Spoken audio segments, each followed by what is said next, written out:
श्री राम मंदिर प्राण प्रतिष्ठा महोत्सव को लेकर आज नगर खिलचीपुर के वार्ड क्रमांक 5 में दिग्विजय नारदा हनुमान मंदिर पर साफ सफाई की गई एवं यशस्वी प्रधानमंत्री जी के आह्वान पर महोत्सव की तैयारी की गई। इस अवसर पर खिलचीपुर मंडल अध्यक्ष भाई बद्रीलाल जी दांगी एवं भारतीय जनता पार्टी के वरिष्ठ कार्यकर्ता एवं मंदिर के पुजारी जी का महत्वपूर्ण योगदान रहा।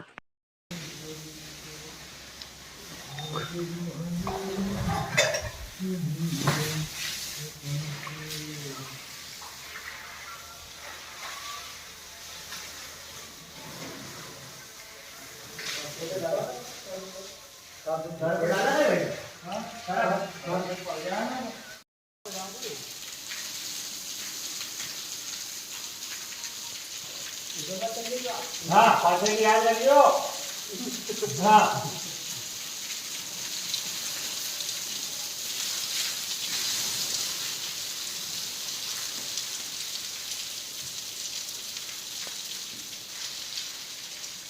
गलती होगी बात तो ये कल जमा कर जाएगा। वो तो पहले कल गलती कर दिया पर उन्हीं से नहीं पता है बदल जाओ।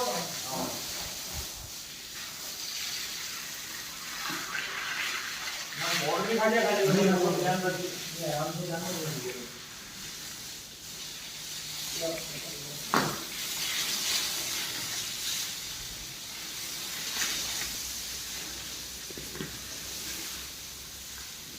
माता जी का तो राजा तो आओ नहीं सकता शानदार काम हो।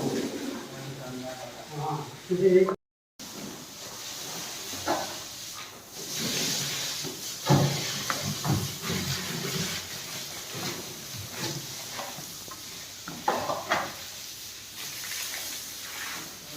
तैयारी वाला दिया है कंप्यूटर